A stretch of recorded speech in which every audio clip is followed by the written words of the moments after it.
Friends, स्वागत है आपका अपने चैनल क्रैक एग्जाम विषय क्लासेस में। अगर आपने हमारी अब तक की पहली वीडियो नहीं देखी है तो वो वीडियो प्लेलिस्ट में है, आपको मिल जाएंगी। प्लेलिस्ट से आप वीडियो देख सकते हैं। और अभी तक आपने चैनल को सब्सक्राइब नहीं किया तो सब्सक्राइब करिए और बेल आइकन ज़रूर प्रेस करिए। अगर आपने बेल आइकन नहीं दबाया तो आपको नोटिफिकेशन नहीं मिलेगी। और ज़्यादा से ज़्यादा क्लास को शेयर करिए। आज हम वर्णमाला चैप्टर के क्वेश्चन आंसर यानी कि प्रश्नोत्तरी लगाएंगे। वर्णमाला हमने पढ़ा दी है। वर्णमाला 2 वीडियोज़ में है, 2 वीडियोज़ में कंप्लीट हो गई है। तो स्टार्ट करते हैं आज की क्लास मोटिवेशन के साथ। ज़िंदगी जीना आसान नहीं होता, ज़िंदगी जीना आसान नहीं होता, बिना संघर्ष के कोई महान नहीं होता, जब तक ना पड़े हथौड़े की चोट पत्थर भी भगवान नहीं होता। स्टार्ट करते हैं। स्पर्श व्यंजनों के वर्ग कितने हैं?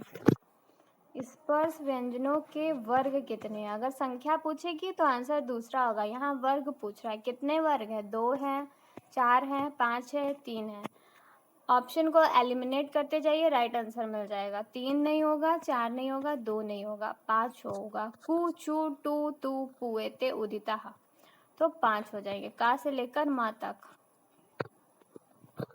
गा व्यंजन है। गा कौन सा व्यंजन है? अंतस्थ व्यंजन, ऊष्म व्यंजन, स्पर्श व्यंजन, संयुक्त व्यंजन। ये सारे क्वेश्चन आए हुए हैं। ईयर मेंशन है, ये देखिए फरवरी 2016 में आया हुआ क्वेश्चन है। और ये जो इससे पहले वाला है वो भी फरवरी 2016 यूपी टेट के एग्जाम में आया हुआ क्वेश्चन है। कोई भी क्वेश्चन ऐसे नहीं करवाए जा रहे हैं जो कि इम्पॉर्टेंट ना हो या जो आए हुए ना हो। एक वीडियो में आए हुए क्वेश्चन ले लेंगे और दूसरे वीडियो में प्रैक्टिस के लिए क्वेश्चन ले लेंगे। गा व्यंजन कैसा है? अंतस्थ है, ऊष्म है, स्पर्श है, संयुक्त व्यंजन है। तो संयुक्त व्यंजन तो हो नहीं सकता क्योंकि संयुक्त व्यंजन मेल से बनता है। अंतस्थ व्यंजन भी नहीं है, ऊष्म व्यंजन भी नहीं है। तो गा कैसा व्यंजन है? स्पर्श व्यंजन है, क्योंकि ये का वर्ग में आता है और का से लेकर माँ तक सभी हमारे व्यंजन स्पर्श व्यंजन होते हैं। बात कर लेते हैं नेक्स्ट क्वेश्चन की। नेक्स्ट क्वेश्चन में पूछा गया अंतस्थ व्यंजन है, फरवरी 2016 का क्वेश्चन है। तो सूत्र अगर आपको याद हो, हमारा सूत्र था यड़ो अंतस्था। यड़ो अंतस्था तो यड़ प्रत्याहार। यड़ प्रत्याहार में कितने वर्ण आते हैं? 4 वर्ण, या व रा ला। तो यारा लावा इसका ऑप्शन सही हो जाएगा। शासा शाह ऊष्म वर्ण है, छत्राज्ञा संयुक्त है, ग ख घ ये हमारे स्पर्श व्यंजन है। ऊष्म व्यंजन है, ऊष्म व्यंजन। तो बात कर लेते हैं ऊष्म व्यंजन की। ऊष्म व्यंजन की संख्या कितनी है? तो 4। ऊष्म व्यंजन कौन कौन से होते हैं? तो होते हैं श श श ह। सूत्र क्या है? शला उष्माणा। तो शशर और हल से मिलकर बनता है ऊष्म व्यंजन। ये वाला अंतस्थ हो जाएंगे। ये चा वर्ग के हैं, ये पा वर्ग के, ये दोनों स्पर्श हैं। कौन सा स्वर ह्रस्व नहीं है? अभी हमें छांटना है कि इसमें कौन सा स्वर ऐसा है जो कि ह्रस्व नहीं है। स्वर तो सारे ही होंगे लेकिन ह्रस्व कौन नहीं है? ह्रस्व मतलब छोटा नहीं है। तो कौन सा वर्ग ऐसा है जो छोटा नहीं है? ई ऊ री री। तो री का तो दीर्घ होता है, तो ये ऑप्शन नहीं होगा।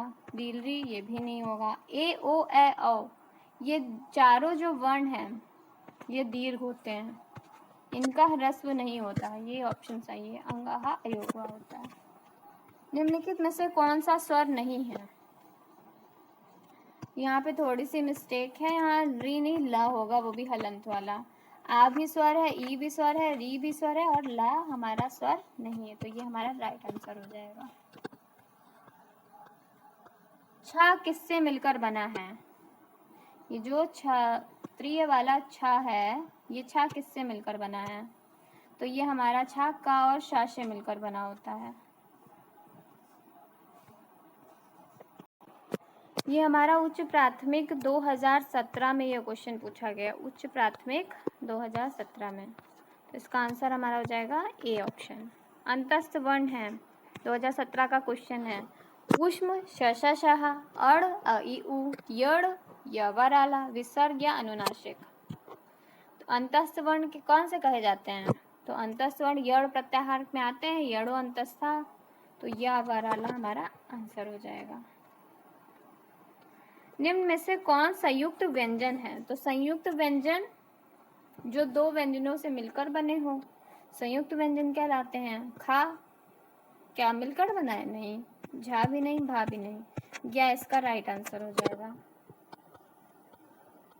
कौन स्वर ह्रस्व नहीं होता? कौन सा ऐसा स्वर है जिसका ह्रस्व नहीं होता?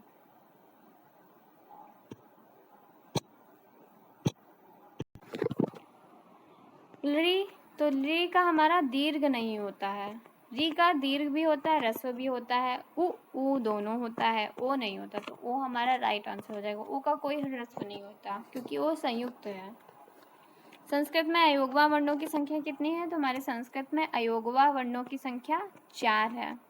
कौन कौन से? जीवामूली, उपधमानीय और कौन कौन से हैं?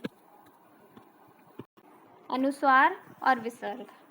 संस्कृत व्याकरण के अनुसार अच की संख्या कितनी है? संस्कृत व्याकरण के अनुसार हमारे जो अच होते हैं वो कितने हैं? 14 हैं, 12 हैं, 32 हैं, 9। अच को हम क्या कहते हैं? स्वर भी कहते हैं, और महेश्वर सूत्र में इनकी संख्या 9 ही है। ऊष्म वर्ण नहीं है। 2014 देखिए कितने इजी क्वेश्चन आते हैं। अगर आपने किया है तो आप कर सकते हैं अच्छे से। सा, सा, य, ह, तो यह इसमें नहीं होगा। शा, शा, हा तीनों ऊष्म है, इसको बोलने में हमारे मुख से ऊष्मा निकलती है, लेकिन यह नहीं होगा। स्पर्श व्यंजन नहीं है। का, पा, दा, या। कादेव मसाना स्पर्शा होता है, तो का वर्ग भी आएगा, पा वर्ग भी आएगा, ता वर्ग भी आएगा, लेकिन या नहीं होगा, तो ये वाला ऑप्शन सही है। का वर्ग के वर्ण कहे जाते हैं? ऊष्म, स्पर्श, अंतस्थ या सरस? तो का वर्ग के जो वर्ण हैं वो हमारे स्पर्श व्यंजन कहे जाते हैं। कादेव मसाना स्पर्शा, फरवरी 2014 का क्वेश्चन है। तो ये थे हमारे टॉप 15 क्वेश्चन जो कि आए हुए हैं, किसी न किसी परीक्षा में पूछे गए हैं, यूपी टेट में पूछे गए हैं या अदर स्टेट के टेट में पूछे गए हैं। तो ये इंपॉर्टेंट क्वेश्चन थे, 15 क्वेश्चन की सीरीज थी।